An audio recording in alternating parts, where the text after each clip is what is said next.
The soft glow of the evening sun streamed through the windows of Marcus's home office, painting elongated shadows across the polished surface of his walnut desk. His fingers absent-mindedly traced the sleek edge of a silver-framed photo, his wedding day with Emily, taken 5 years ago. Back then, her smile had radiated warmth, her eyes sparkling with devotion. Now, that same smile stared back at him, frozen and hollow, as if mocking the promises they'd once made. The low hum of his computer broke with a quiet ping, a notification from the hidden camera he'd discreetly placed in their living room 2 weeks ago. Marcus felt his stomach tighten as he minimized his email screen and pulled up the live feed. Nothing but an empty room, just like every other time he'd checked. He hadn't wanted it to come to this. The idea of monitoring his own wife had gnawed at him for days before he finally gave in. But Emily's recent behavior had grown too unsettling to overlook, the small shifts that had snowballed into a mountain of unease. It began with the phone calls. She would step outside to take them, always explaining they were about work. Then there were the late-night office meetings, the weekend trips that seemed to multiply out of nowhere. Marcus had tried to dismiss the nagging doubts, telling himself to trust her. But it was the tiny details that kept piling up, the way she flipped her phone screen down whenever he walked by, the new password she set without mentioning it, the unfamiliar perfume she suddenly started wearing, one he'd never bought for her. The distance between them had become unbearable, especially after their struggles to have a child. 3 months ago, the specialist had said there was no physical reason preventing them from conceiving. But Emily's expression during that visit had said it all. She didn't believe it, and worse, she blamed him. Her unspoken judgment lingered in every look, every sigh. Sometimes these things take patience, the doctor had said, glancing at their test results. Or maybe some men just aren't cut out to be fathers, Emily had muttered under her breath, just loud enough for Marcus to hear. The memory still stung. He had pretended not to hear her then, but her words had burrowed into his mind, festering with each passing day. A sudden knock on the door pulled him from his spiraling thoughts. "Hey, big brother, got a sec?" Marcus stiffened at the sound of Logan's voice. His younger brother stood in the doorway, effortlessly casual in designer jeans and a tailored shirt that probably cost more than Marcus's entire wardrobe. Logan was always the polished one, the sibling their parents held up as the family's golden child. "I'm busy," Marcus said flatly, not bothering to mask his annoyance. Logan sauntered in anyway, dropping into the leather armchair opposite Marcus's desk with the confidence of someone who'd never been told no. "Don't be like that. Can't I steal a few minutes of my big brother's time?" That signature charm in Logan's voice grated on Marcus like nails on a chalkboard. It was the same tone Logan had always used, the one that charmed teachers, girlfriends, and even their parents. Logan was the star of every family gathering, while Marcus had spent his entire life trying to prove he was just as worthy of the spotlight. "What do you want, Logan?" "Mom and Dad are hosting a family dinner next weekend. They asked me to make sure you're coming," Logan said, leaning back in his chair with his usual nonchalant ease. "They've noticed you haven't been answering their calls." Marcus turned his focus back to his computer screen. "I'm busy." "Too busy for family?" Logan's tone carried a subtle hint of guilt-tripping. "Come on, Marcus. Emily already said she'd be there." Marcus's fingers hovered over the keyboard. "You talked to Emily about this?" "Of course. I ran into her at lunch today," Logan replied casually. She seemed pretty excited about it. The way Logan mentioned bumping into Emily so nonchalantly made Marcus's chest tighten. How many of these so-called coincidences had there been? "I'll think about it," Marcus finally said, his clipped tone signaling the end of the discussion. Logan rose to his feet with the effortless poise that had always made Marcus feel like the awkward sibling. "Don't wait too long. You know how Mom gets when we skip these things." As soon as Logan left, Marcus opened the security camera feed on his computer again. The placement was perfect, discreetly hidden among the books but offering an unobstructed view of the living room. The audio quality was sharp too, he'd tested it thoroughly before setting it up. His phone buzzed, snapping him out of his thoughts. A text from Emily, working late again. Don't wait up. Marcus stared at the screen, his stomach sinking. This made it the third late night she'd claimed in just a week. Without hesitation, he logged into their shared phone account through the carrier's website. As he scanned her call history, his worst fears began to take shape. Multiple calls with the same number, Logan's, some lasting over an hour, all during time she'd said she was at work. The pieces were falling into place, but Marcus knew suspicions wouldn't be enough. He needed undeniable proof. His lawyer had made that crystal clear during their confidential meeting the week before. If your instincts are right, the lawyer had said, you'll need solid evidence. Photos, videos, recordings, anything indisputable. Marcus had nodded, determined. And if I get that proof? Then we'll make sure you leave this with everything you're entitled to.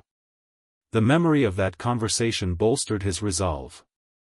He quickly confirmed that the camera's footage was being securely backed up to his cloud storage. Everything was set. Now, it was just a matter of waiting. The hours dragged on as Marcus immersed himself in work, trying to drown out the unease gnawing at him. Darkness had long since fallen when he heard a car pull into the driveway. A glance at the clock showed 9:45 p.m., earlier than Emily's recent late-night returns. Switching to the camera feed, Marcus saw her step into the living room. She was still in her office attire, a sleek black dress that accentuated her figure, paired with heels that clicked rhythmically against the hardwood floor. Pacing back and forth, she pressed her phone to her ear, her voice low and urgent. "I can't keep doing this," Emily whispered into the phone, her voice trembling. "He deserves to know." "No, I know what we agreed on, but—" "Yes, I understand." "Tomorrow, then." Marcus's pulse quickened as he watched her hang up. Tomorrow. Whatever secret she was carrying, it was all going to unravel tomorrow. Closing his laptop with a quiet snap, Marcus made his way downstairs, finding Emily in the kitchen. She was pouring a generous glass of wine, her hand noticeably unsteady as she brought it to her lips. "Tough day at work?" Marcus asked, keeping his tone even. Emily jumped, nearly spilling her drink. "Marcus. I didn't hear you come in." "Clearly." He leaned casually against the doorway, studying her closely. "You're home earlier than usual." "The meeting ended sooner than expected," she replied, taking a long sip of wine and avoiding his gaze. "Interesting," Marcus said, his voice calm but probing. "And how was lunch with Logan today?" Emily's grip on the glass tightened. "What?" "Logan stopped by my office. Mentioned running into you at lunch," Marcus said, watching her face for any tells. "Odd, considering you said you had client meetings all day." "It was just a quick lunch," Emily stammered, attempting a nonchalant shrug. "Didn't seem important enough to mention. You and Logan seem to bump into each other quite a bit these days." "He's your brother, Marcus." "That makes us family," she shot back, placing the glass on the counter with more force than necessary. "Why are you questioning me like this?" "Am I?" Marcus pushed off the doorframe and took a step closer. "I'm just trying to understand why my wife feels the need to lie about where she's been and who she's with." Emily's cheeks flushed. "I don't have to account for every minute of my day to you." "No, but honesty isn't too much to ask, is it?" Marcus locked eyes with her. "What's happening tomorrow, Emily?" Her face went pale. "What?" "I overheard your call," he said plainly. "What's happening tomorrow?"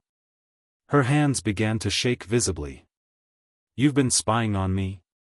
"Should I have to spy on my wife to figure out what's going on in my own marriage?" Marcus countered, his voice steady but firm. I can't do this right now. She grabbed her wine glass and tried to sidestep him. I'm going to bed.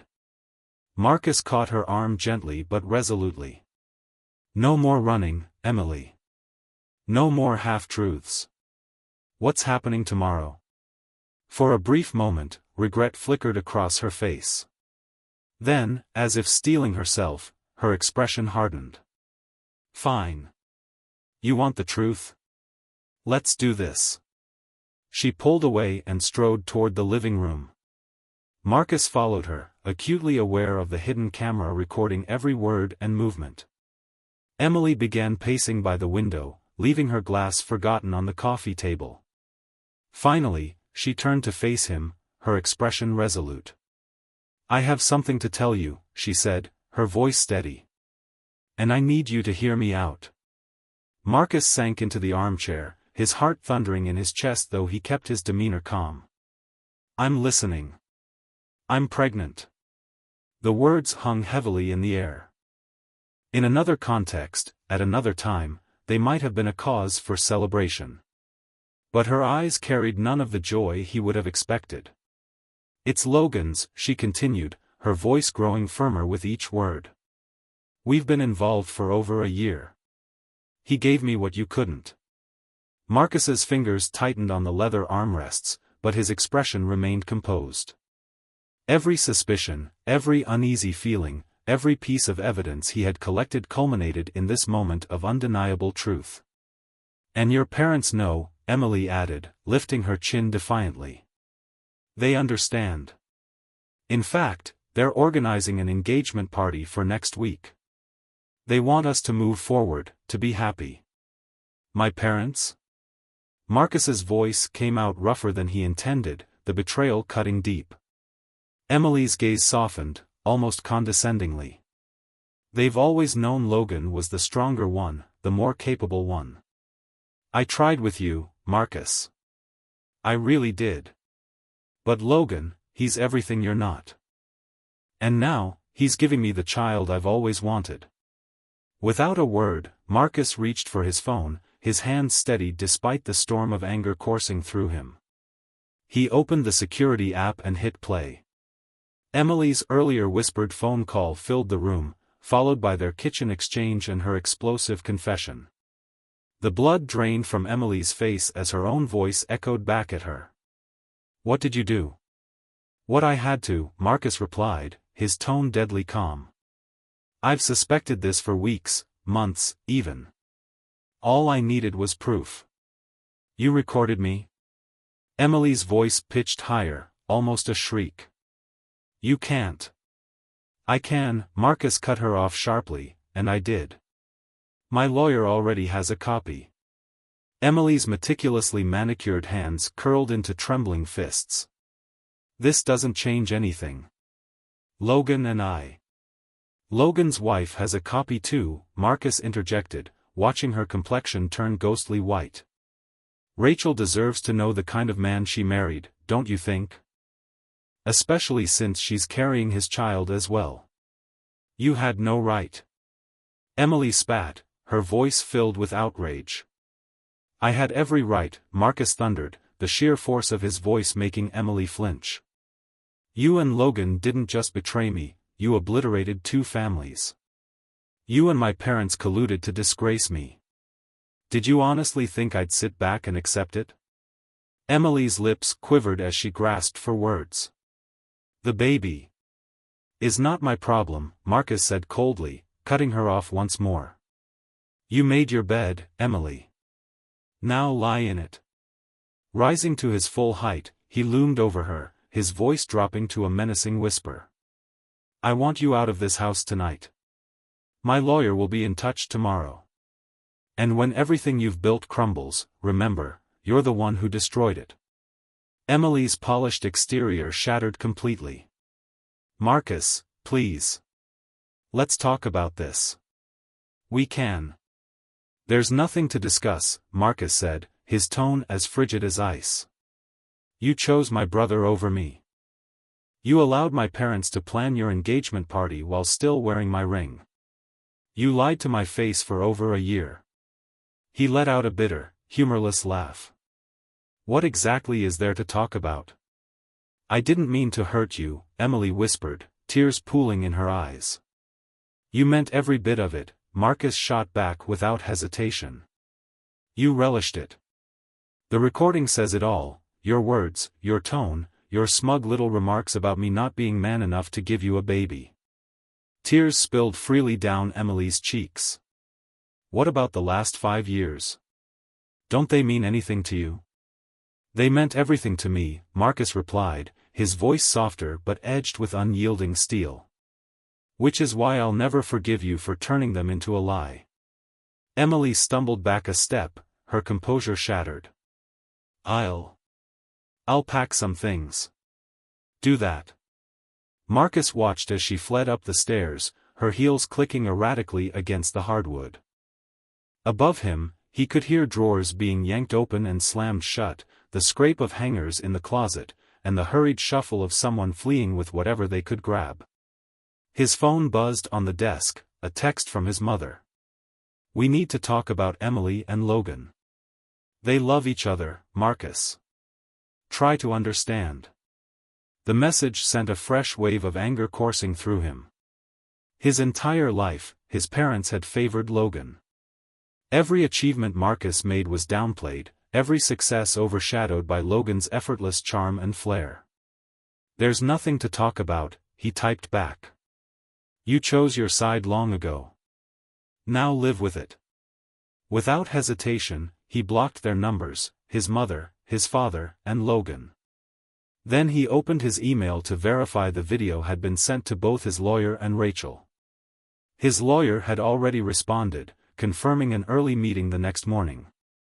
Rachel hadn't replied yet, but the email showed as read. Marcus leaned back in his chair, his anger simmering but his resolve unshaken. For the first time in months, he felt like he had the upper hand. When Emily descended the stairs 20 minutes later, dragging a suitcase and swiping at her smudged makeup, Marcus was back at his desk, seemingly engrossed in work. I'll come back for the rest of my things, she said softly, her voice barely above a whisper. Marcus didn't look up. Have your lawyer handle it. Marcus, Emily's voice cracked with desperation. I did love you. Once. His fingers paused on the keyboard for just a moment before he replied, not enough. The sound of the front door closing reverberated through the quiet house. Marcus waited, listening to the hum of her car engine starting and fading into the distance before letting the weight of betrayal sink in. His wife, his brother, his parents, they had all turned their backs on him, choosing Logan over him, just like they always had. But this time was different. This time, he had proof. This time, they wouldn't get away with it. His phone buzzed, Jade's name lighting up the screen. He hesitated for a moment before answering, her voice cracking with tears on the other end. Tell me it's not true, she sobbed. Tell me Logan wouldn't, he couldn't.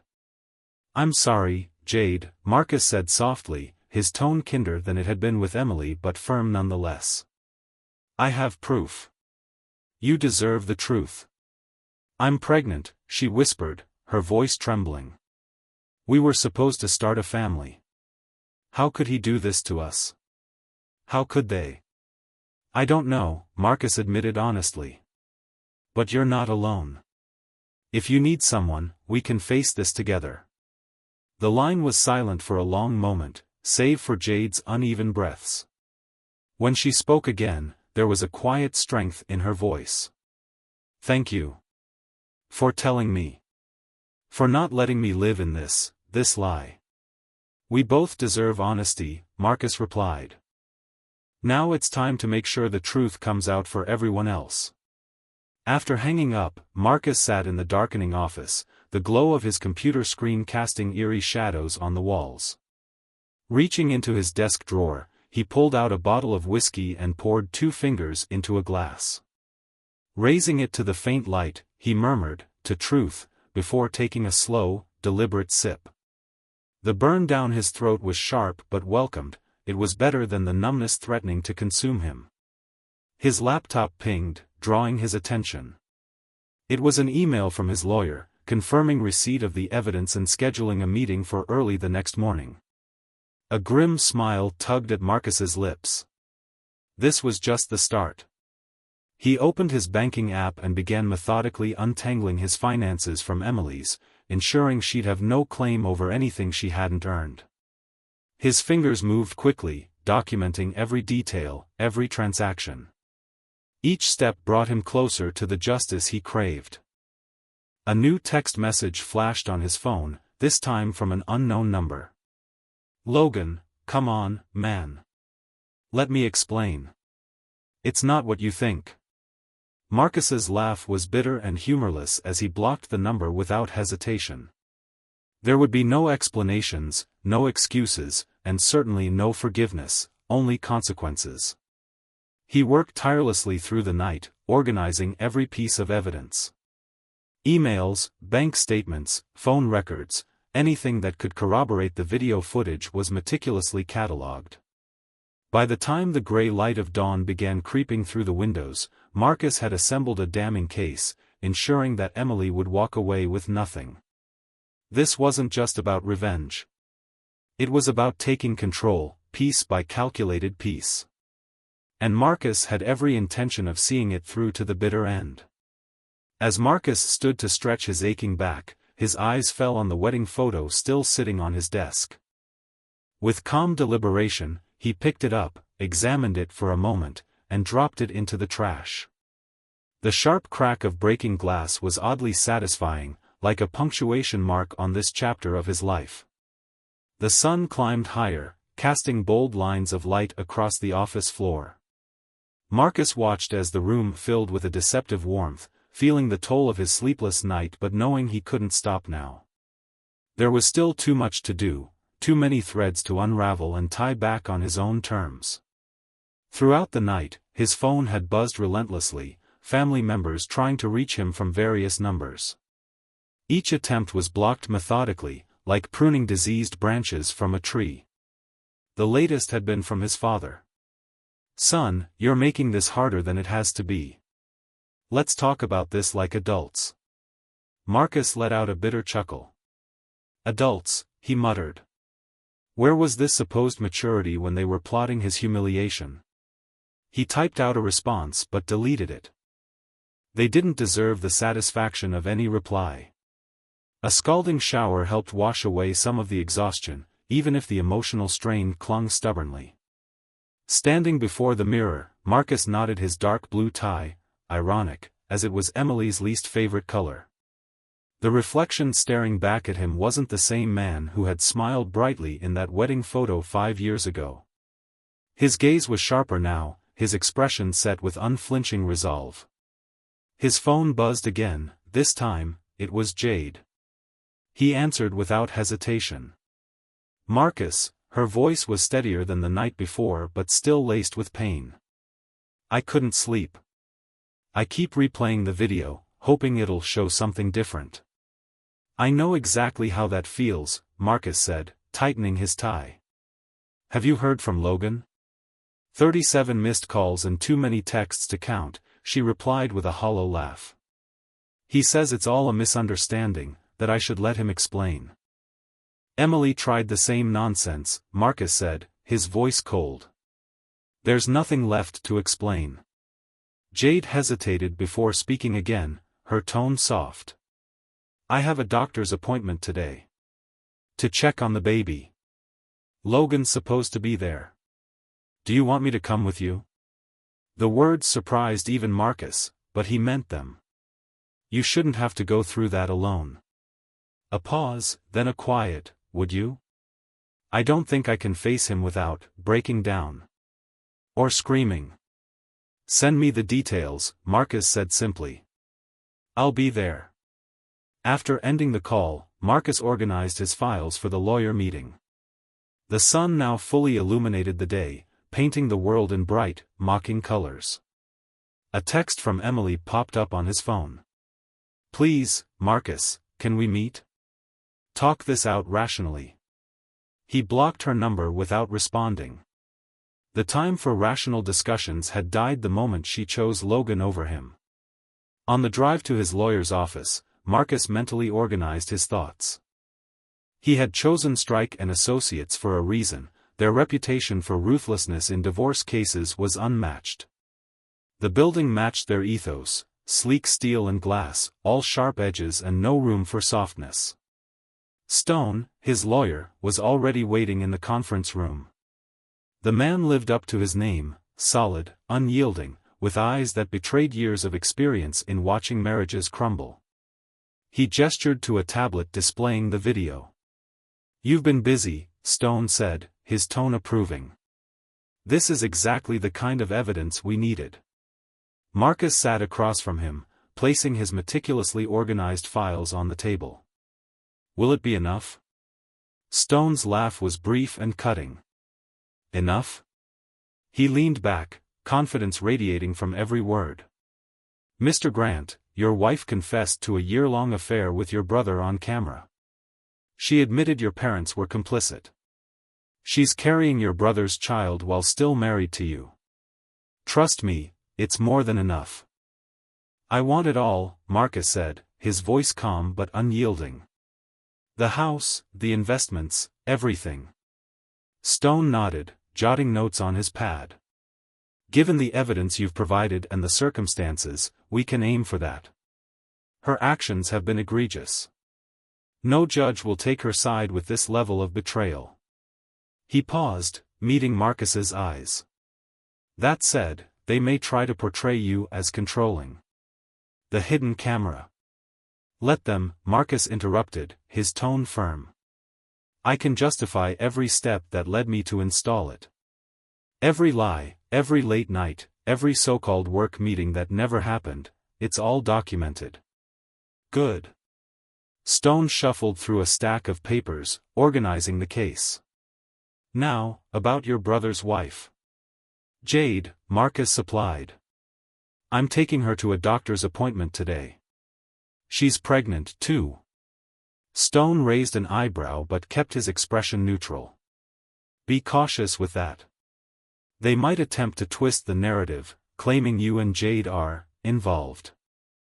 "It's not like that," Marcus replied sharply. "She's been blindsided, just like I was. I know what it feels like to have your life ripped apart by the people you trusted most." "Fair enough." Stone made a note on his tablet. "But to protect yourself and her, keep everything professional and well documented." Actually, he grabbed his phone, typing quickly. "I'm sending you the contact information for a top-tier lawyer who can represent her. Jade deserves her own justice." Marcus accepted the number and spent the next hour reviewing every piece of evidence with Stone. They examined each angle, preparing for every counterargument the opposing side might throw their way. By the time Marcus left the office, his path forward was clear, even if it was lined with the rubble of his family's choices. His phone screen lit up with more missed calls: Logan, his mother, even his father's assistant. They were exhausting every avenue to reach him, but Marcus deleted each notification with clinical precision. The drive across town to the doctor's office was quiet, the city waking up to another sunny, ordinary day. The practice was upscale, complete with marble floors, a serene water feature, and complimentary parking. When Marcus arrived, Jade was already in the waiting room, her small frame wrapped in an oversized sweater. She looked tired but determined. "Logan's been calling the office non-stop," she murmured as Marcus took the seat beside her. "He's trying to see if I canceled the appointment. Do you want to reschedule?" Marcus asked softly. Jade shook her head. "No. This baby deserves better than a father like him. I need to start making decisions with that in mind."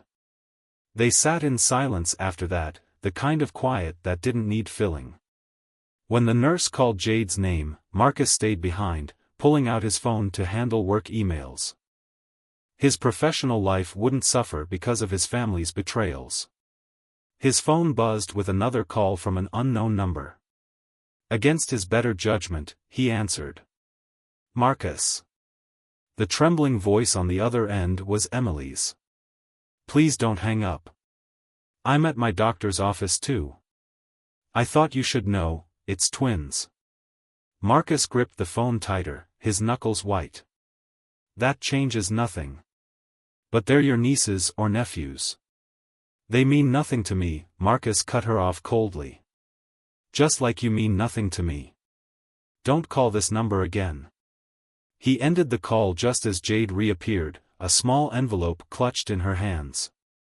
Her face was pale, and her eyes brimmed with unshed tears. Everything okay? Marcus asked, standing to meet her. Jade nodded, then thrust the envelope toward him. It's a girl, she whispered, her voice breaking as tears slid down her cheeks. I'm having a daughter. And I don't know how to hate her father without hating part of her. Marcus gently wrapped an arm around her shoulders, guiding her toward the exit. You don't have to figure that out today, he said, his voice steady. One step at a time. Marcus and Jade shared lunch at a quiet cafe, discussing the logistics of their fractured lives, lawyers, housing, and how to move forward. Jade mentioned staying with her sister temporarily but acknowledged she'd need her own place soon. Marcus assured her he'd help however he could. Why are you being so kind? Jade asked, her voice tinged with curiosity as they finished their meals. You could have just sent me the video and walked away.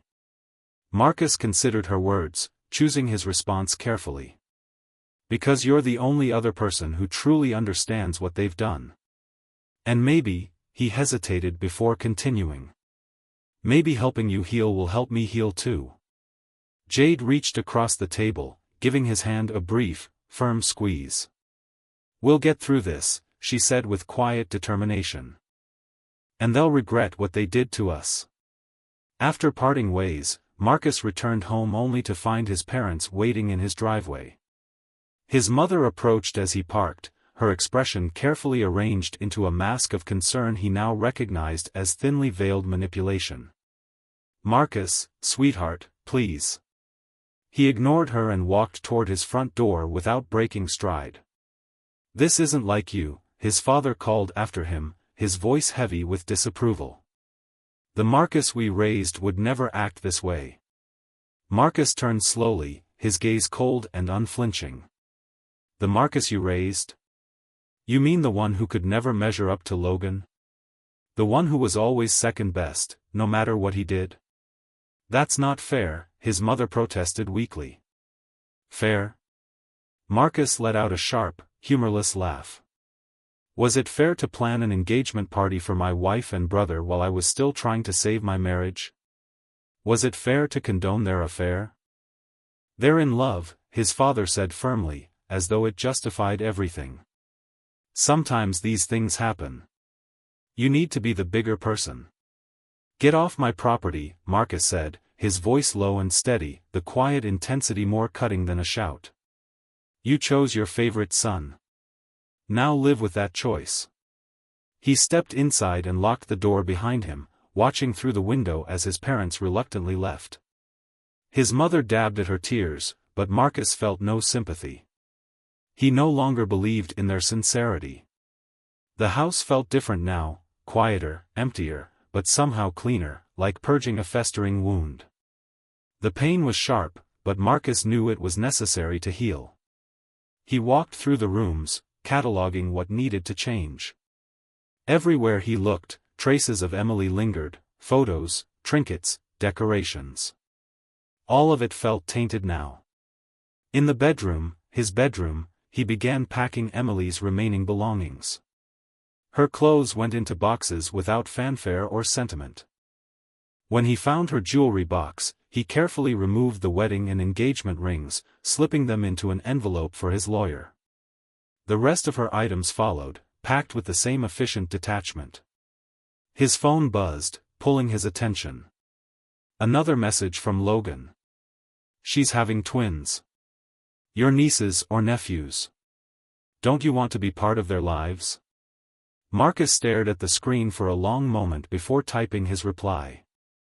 They stopped being family the moment you betrayed me. Don't contact me again. He blocked Logan's number, then poured himself a glass of whiskey and settled into his office. As the sun dipped below the horizon, painting the sky in hues of amber and violet, Marcus reflected on the first day of his new reality. The evidence was secure, the lawyers were prepared, and his course was set. Forgiveness wasn't an option. Reconciliation was off the table. This was about justice, plain and simple. The next morning, Marcus arrived at Strike & Associates a full half-hour before his appointment.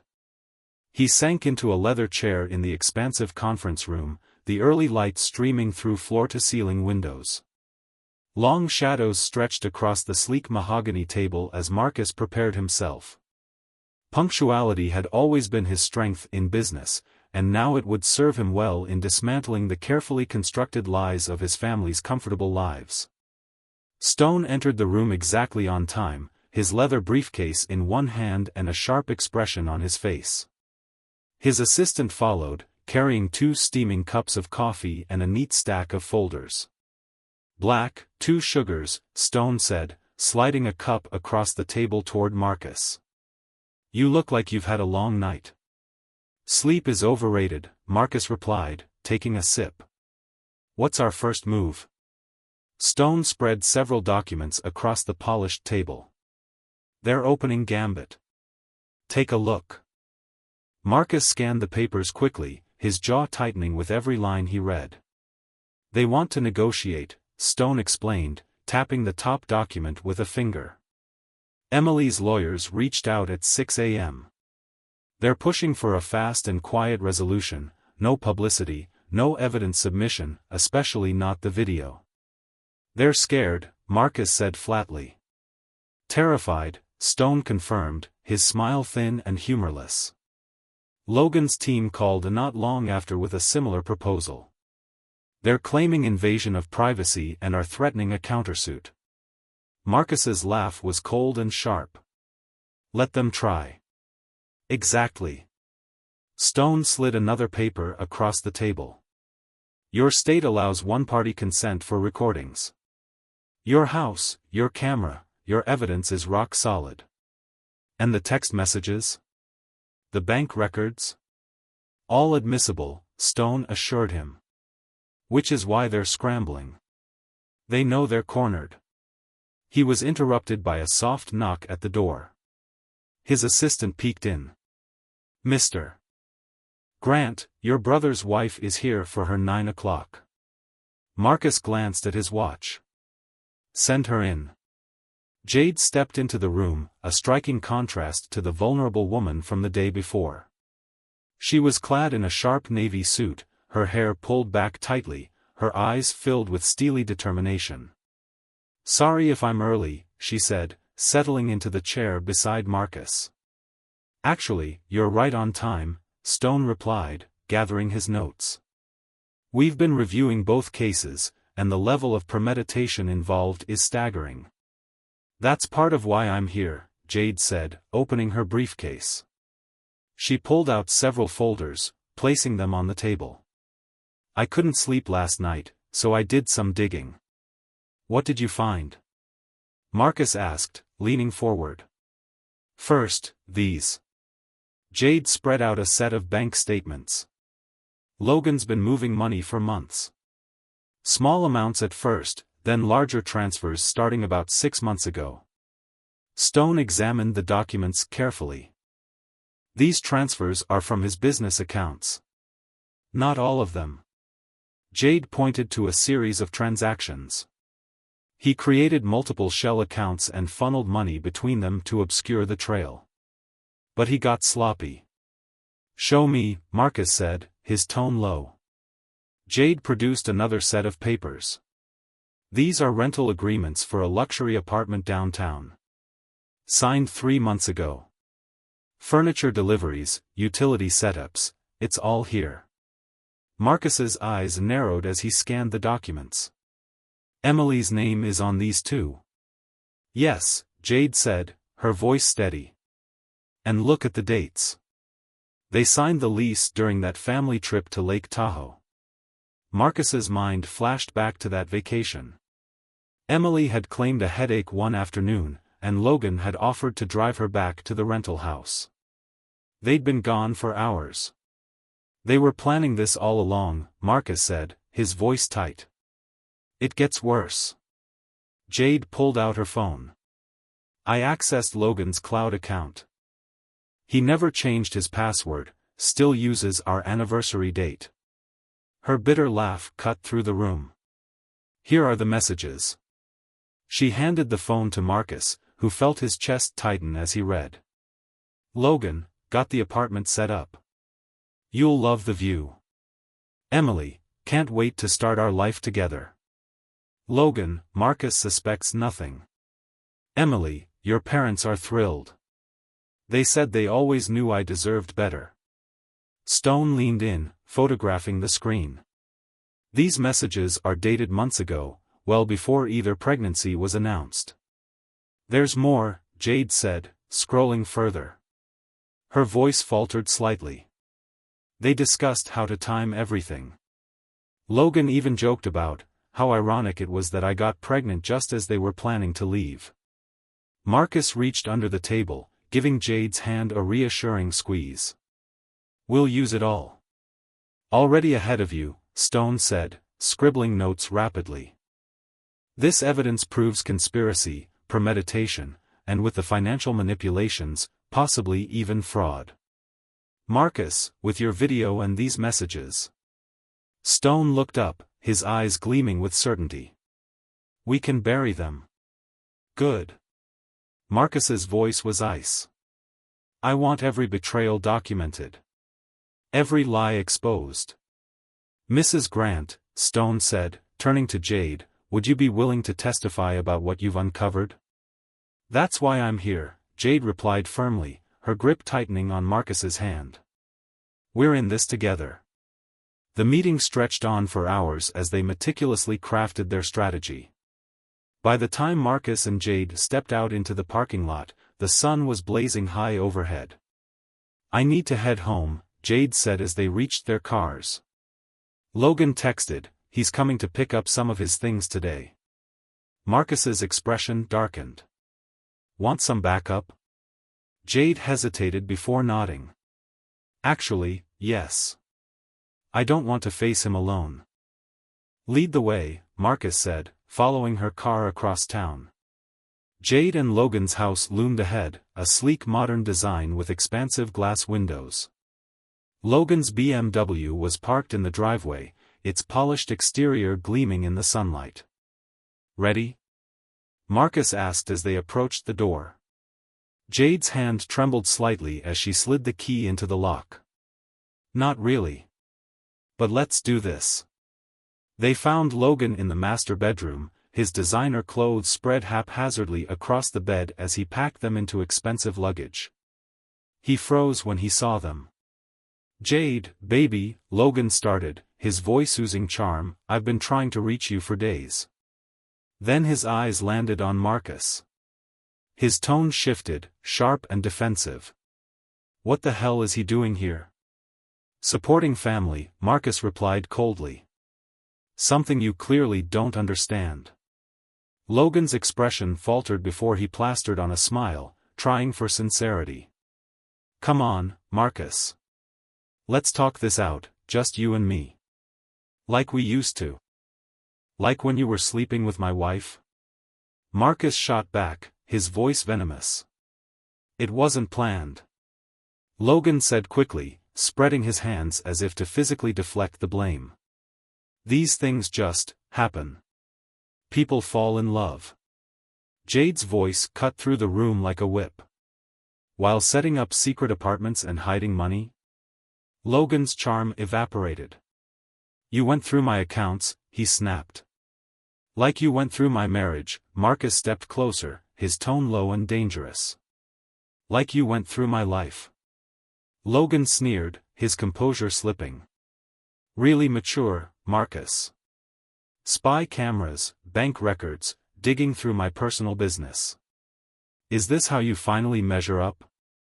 By tearing me down? Marcus's fist connected with Logan's jaw before the words even finished leaving his mouth. Logan stumbled back against the dresser, a thin trickle of blood running from his split lip. That's assault, Logan snarled, touching his lip. I'll press charges. Go ahead, Marcus replied, his voice terrifyingly calm. I'm sure the court would love to hear the full story, your affair, the embezzlement, the pregnancies. Maybe we should call Mom and Dad to testify. Let them explain that engagement party they were planning. Logan wiped his lip, his sneer returning. They understand what real love looks like. They know what it means to have a favorite son.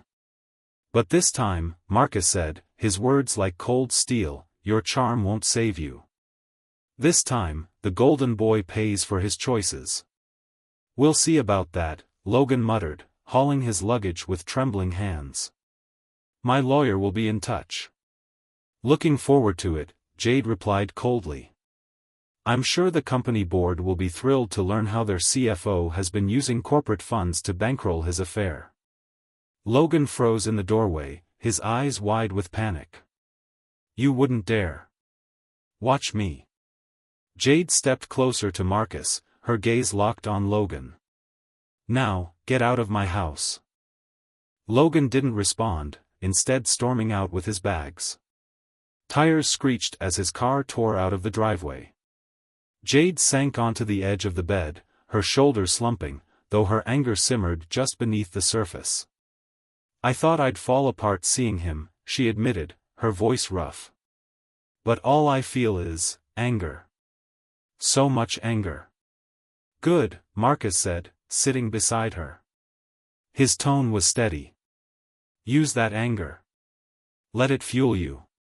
His phone buzzed, and Summer's name flashed on the screen, yet another new number. Marcus answered, switching to speaker without hesitation. What do you want? Marcus, please, Summer's voice cracked with desperation. We need to talk about the babies. They're your family. Family? Marcus's laugh was sharp, bitter. Speaking of family, you're on speaker with Jade right now.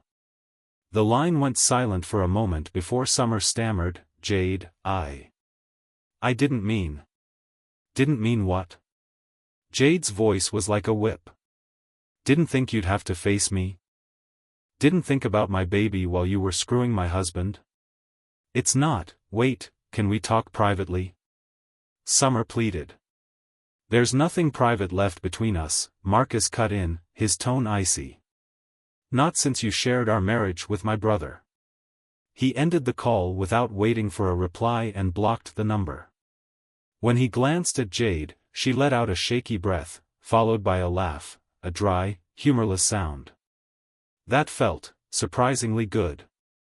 It gets better. Marcus pulled out his phone and showed her an email. Stone's team found more in Logan's company accounts.